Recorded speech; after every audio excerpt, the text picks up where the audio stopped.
Chapter 11. The Era of New Consciousness. Blessing from the Pathwork Guide. Blessings, love, and greetings to all of you, my dearest ones. With immense joy do we resume our contact for the coming working period. The rejoicing in our world is great. This rejoicing can communicate itself to you if you open yourself to it. It has to do with what many of you have accomplished individually and together. But the rejoicing is also about what is to come. For more growth and liberation, peace and joy will come to those of you who really devote yourselves to your own innermost path.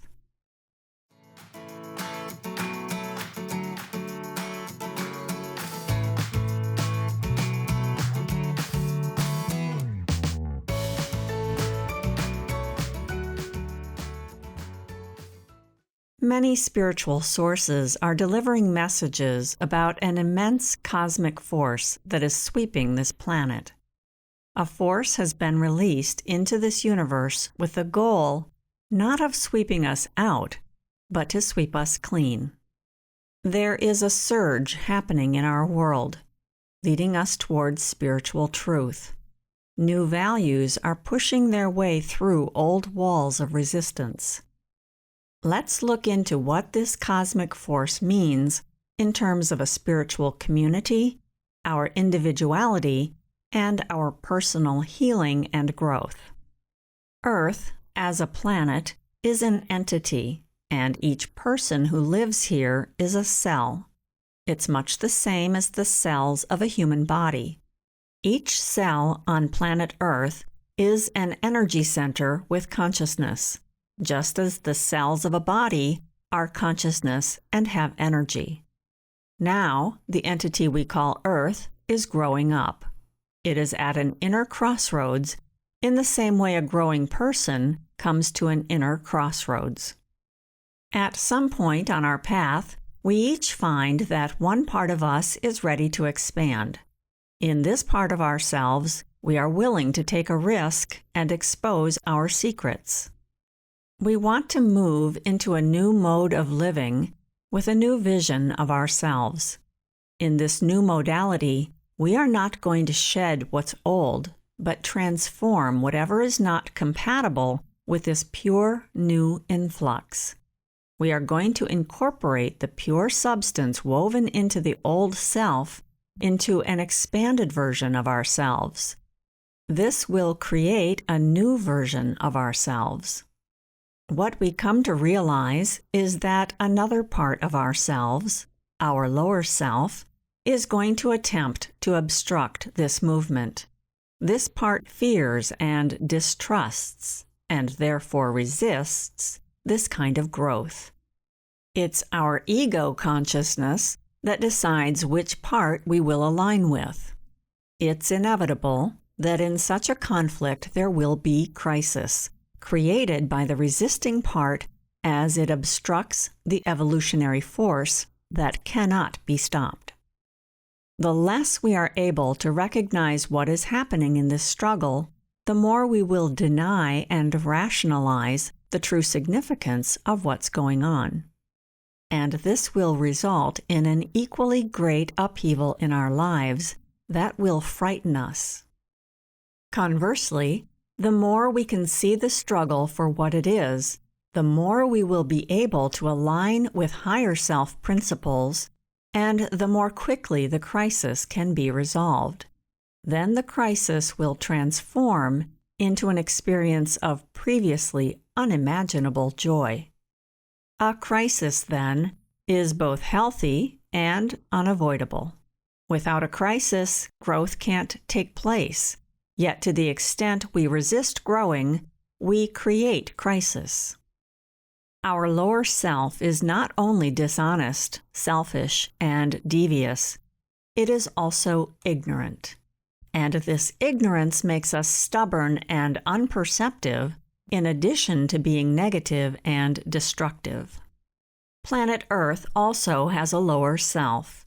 Like a person's, The Earth's lower self is not just negative, selfish, dishonest, and greedy, it's also ignorant, with a vengeance. It too resists what its soul is ready for, which is to move to a higher level of consciousness. And so there must be crisis on this earth. The movements of expansion are not always without their exaggerations and distortions, without their misunderstandings and fanaticism. And so we can see Earth go through crisis as it expands into new ways of being. In short, expansive movements sometimes miss the point of how to handle a great new wave of consciousness by avoiding the confrontation of some unpurified matter. When, as individuals, we abuse the growth process this way, it will be particularly costly for the person and highly disappointing as well. This cosmic force has tried to get the attention of humanity many times, in many ways, but we have largely not understood its meaning. So often, a spiritual movement comes along, trying to follow the pressure that builds from within, but the necessary cleaning work doesn't happen within the soul. For centuries, the spirit world has been preparing us for this expansion, investing a great deal of energy. Many are being called, but not everyone follows, for not everyone is willing to heed the call coming from within. It would be better for us to clearly acknowledge this, leaving the possibility open that the call may come again.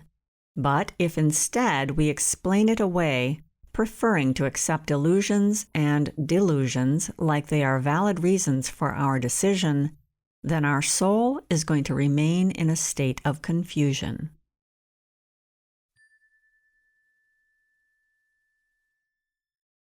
Serving and leading.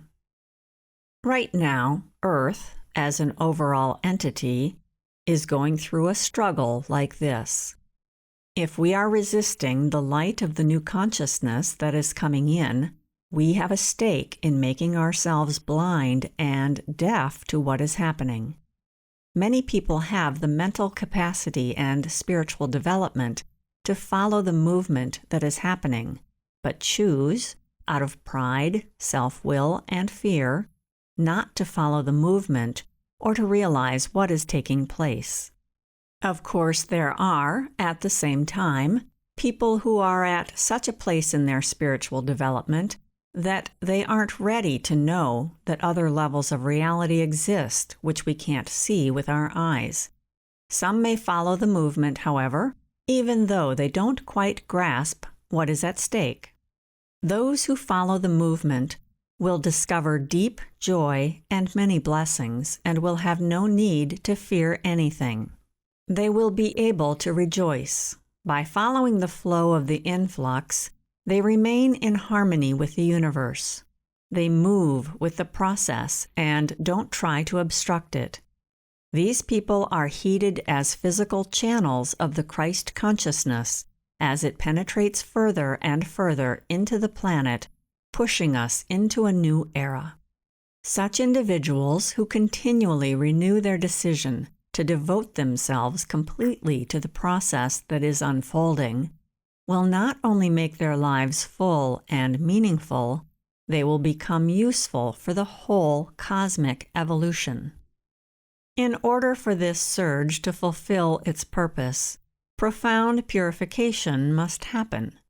We begin by doing our own work. Then we enter a new growth phase in which we become ready to join a cohesive movement that sweeps our whole world.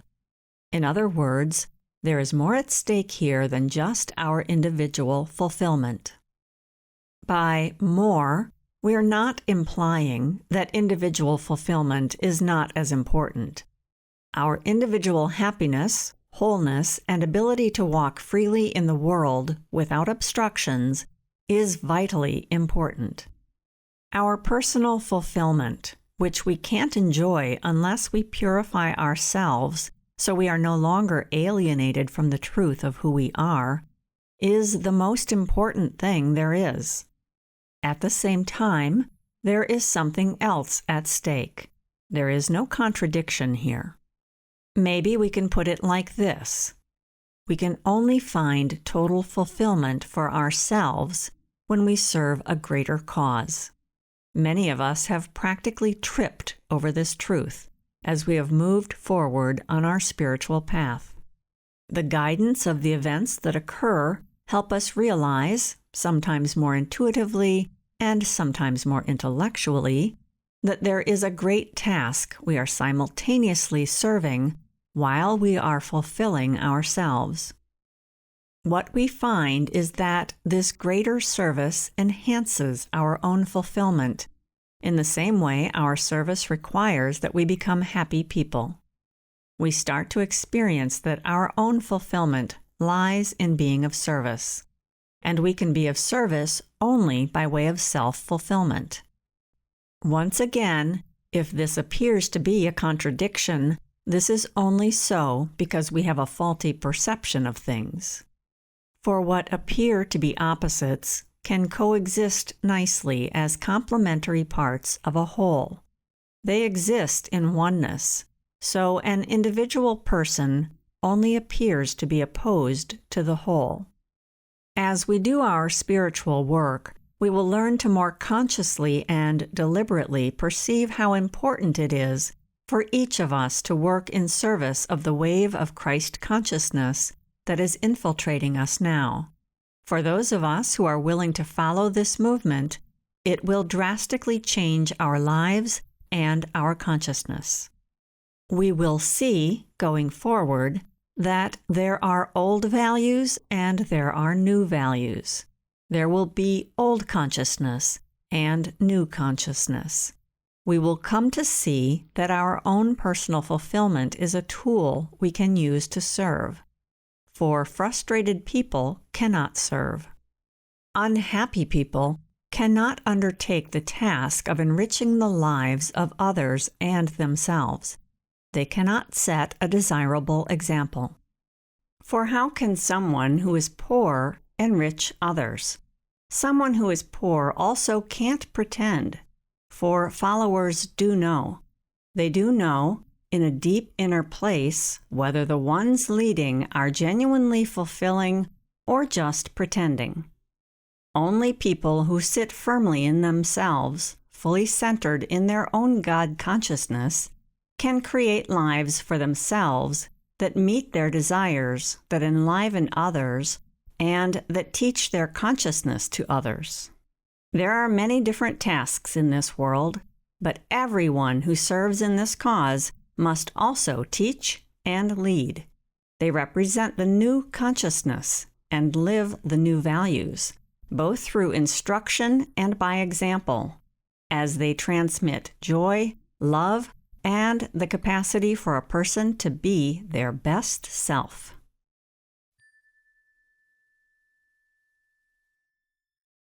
The grand dichotomy. Like many people, most of us who are doing this spiritual cleansing work feel a compulsion to be good. We fear being selfish, so we use some kind of mask to cover over our selfishness and our mean little ways. This mask forces us to comply with higher standards so that it will appear we are, in fact, a very good person.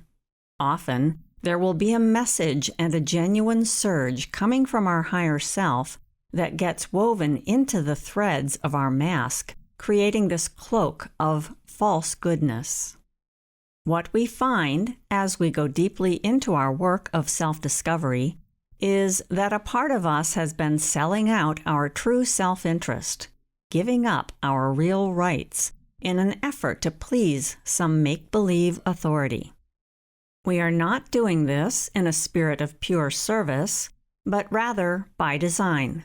We are wanting this authority to do something for us that isn't fair to expect, and which is something we should be doing for ourselves in order to become fully ourselves. Over and over, we must see how we are doing this until we find the strength to give up this secret hope. We have to let go of this false form of give-to-get service, become more self-responsible, and, as a result, learn to be more self-assertive. This is the way to find balance. We must stop cheating and then pretending we don't. And the more we do this, while we stop with the false goodness, the more we can expect to receive the best life has to offer. When we start to live honestly, our guilt will go away. But as long as we remain dependent and consequently submissive, we will lack selfhood, and we will not yet be ready to serve a greater cause. We will misuse our service and put our energy into keeping our mask shored up. The answer? We must learn to be selfish. Of course, as we have discussed, there is a right kind of selfishness and a wrong kind. The right kind establishes and preserves our right to unfold in the best way possible, no matter what anyone's opinion of us may be and their possible motivation to exploit us. With this kind of selfishness, which has roots in independence, we will be able to recognize and deflect any exploitative demands, for we will no longer submit out of our own hidden agenda. When a person has the right kind of selfishness, they feel deserving of being happy, for they never want it at the expense of someone else. It's only the distorted form of selfishness that splits off the interest of the self from that of others. The right kind unifies the self with others. At first, it's rather complicated to sort out all the misunderstandings.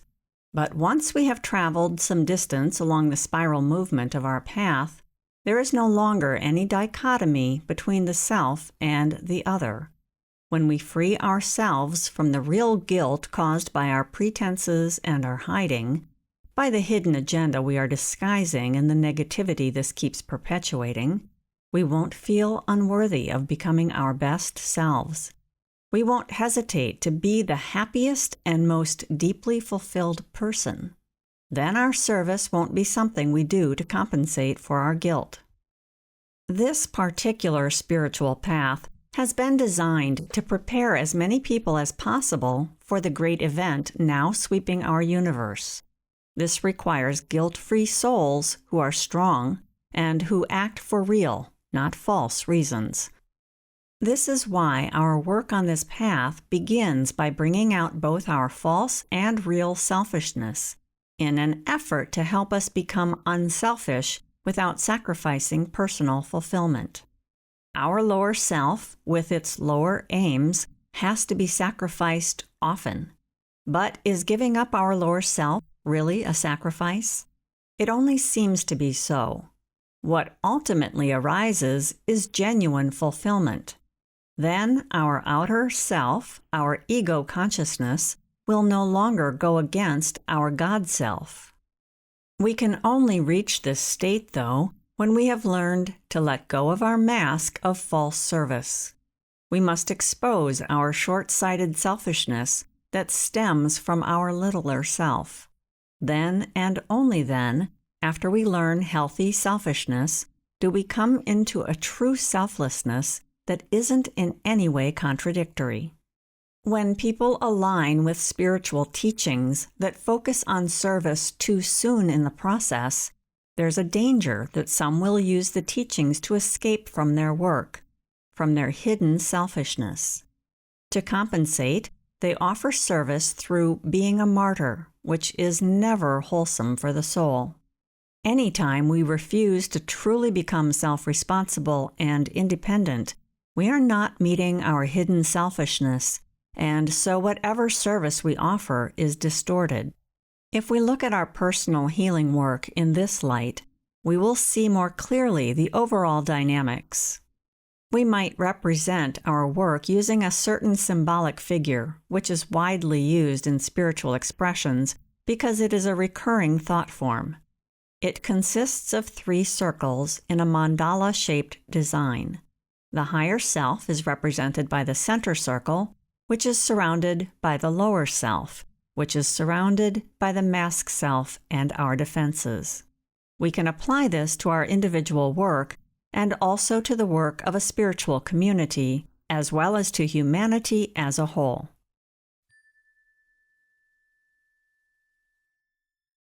Healing through community. When a spiritual community forms, there will be people who represent the higher self of the group. They will be the ones taking the most responsibility for the community, who have worked the most deeply and exposed themselves. These are the people who are starting to reap the tangible fruits of fulfillment, having traveled through their outer layers. More and more, they have learned not to fear any part of themselves. They have come to accept themselves, all of themselves, including the good and the bad parts, thereby uniting what was previously divided. Such people will identify more and more with their higher self, since they can now see the difference between this part and their masked self, which is filled with the wishful thinking that one can hide the distortions and untruth of the lower self. In this way, such leaders have learned to hear the true voice of their higher self and have increasingly learned to trust it. We will find evidence of this kind of leadership in the growing number of group members. We can see it in the nature of the new people showing up who are ready to listen to, understand, and follow the new cosmic force. We'll see it in the deep connections that form among members. The more each member works to remove their blocks and obstructions, resolving conflicts and clearing up problems, the more this deepening will continue on all levels. Growth in such an environment is not a coincidence. It is a natural expression of the development of the group members. So a number of people will form an inner nucleus which will function as the higher self of the community. Does this mean these people are perfect? Of course not. But they are perfectly capable of establishing a channel to their higher self, to their inner light. Such people are increasingly able to commit themselves completely to the will of God and to sense the importance of the Christ consciousness sweeping the planet, and they will have what it takes to serve it. By living and working together in this way, these people will be protecting themselves in a remarkably effective way against the onslaught that is sure to come from the counter-movement. By immunizing ourselves against the counter-movement of one's own lower self, we are immunized against the lower self of the planet. Then there will be others who will be diligently working on their spiritual path, but who are still struggling. These people are still in the phase of owning up to their lower self. They are laboring to get to know how it works by penetrating the concealment of their mask. In the midst of this struggle, there is a great temptation to hide, and there is also the habit of hiding that one must overcome. These are strong obstacles. Other strong obstacles include guilt and fear of exposing the truth. We can eliminate the illusion of the fear only by gradually testing it until we are able to realize that this process is trustworthy. Some people will struggle to find the channel to their higher selves, and therefore they won't want any of this. They will fear it, and they won't trust it. Such people will put all their trust in their old, habitual, destructive defenses. Then, of course, there will be those who still identify strongly with their masked self. These people will have the most difficult time, and they will look for reasons to judge this process and discredit it. This won't make them any happier, but nonetheless, they will proceed in this fashion. They will have a stake in not growing that is strong, and a fear of growing that is equally strong. They have no desire to find out just how unjustified their fear is. These aren't necessarily new friends, people who are just now joining a spiritual group, for development is not always a matter of time. These friends of ours will need to realize that they are identifying with their masked self and must start to do the work of traveling through their inner layers. It is worth outlining this here so people can figure out for themselves where they stand. In the same way, some have already learned to take responsibility for their lower self by overcoming the shame of it and admitting to it. So must these people now learn to take responsibility for their higher self and not be ashamed of it. We need to admit, indeed, where we have already arrived. Then we will be able to give ourselves even more fully to it. Then we will be able to fully commit ourselves to becoming a part of the great movement. We will also be able to feel the beauty and excitement of it, as well as the honor and privilege. To be of service as part of a greater cause will cleanse any little selfishness that still resides in us and makes us fearful. We believe we can't give all of ourselves to a greater cause because we're afraid to do so.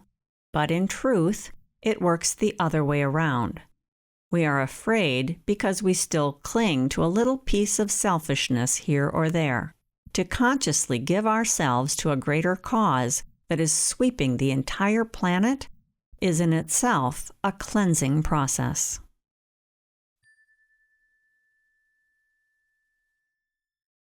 The new consciousness.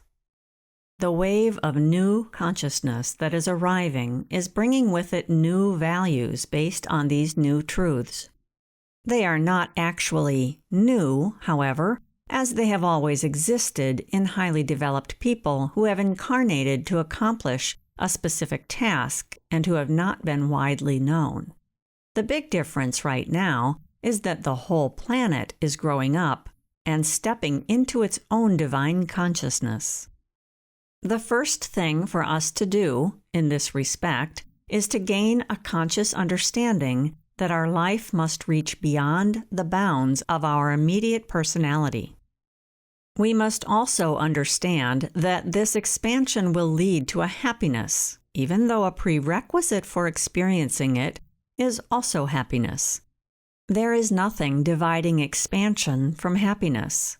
We will not be deprived if we choose to follow the will of God.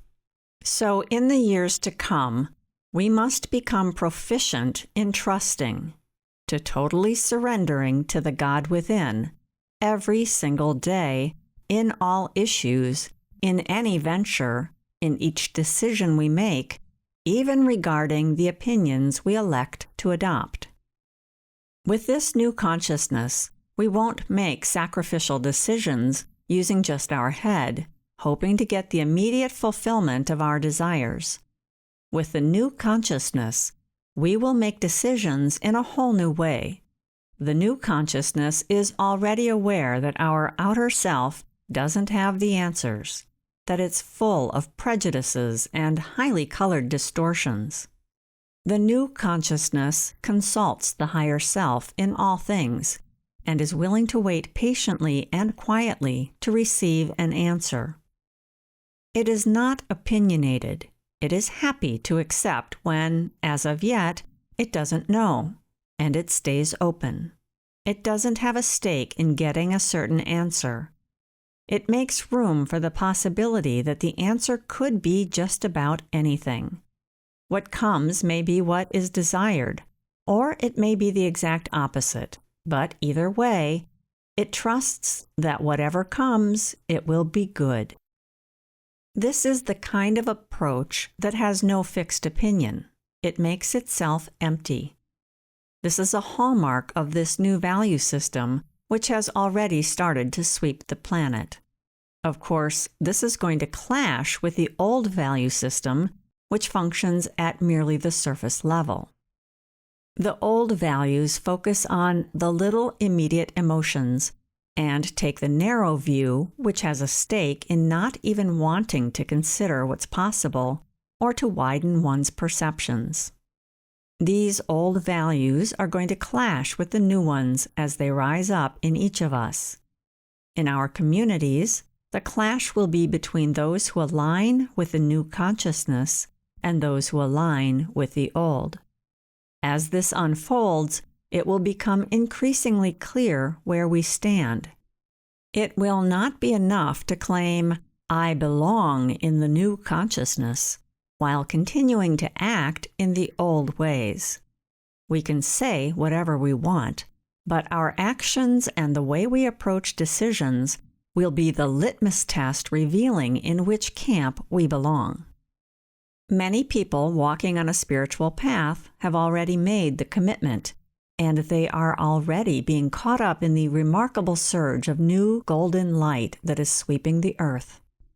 This light is only unbearable to those who are refusing it. They are the ones who are only able to perceive the negative counter-movement, and they are blind, therefore, to the light itself. They feel a strong discomfort when the light approaches them, and they do not interpret their reaction correctly.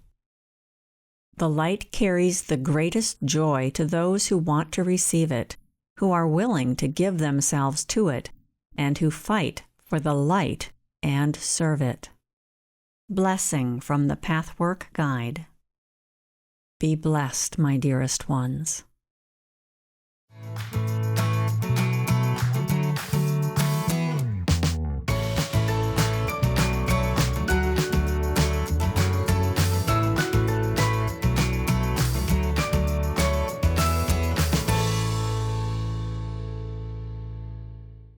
This work is copyrighted by Jill Laree, founder and manager of Finesse LLC, all rights reserved.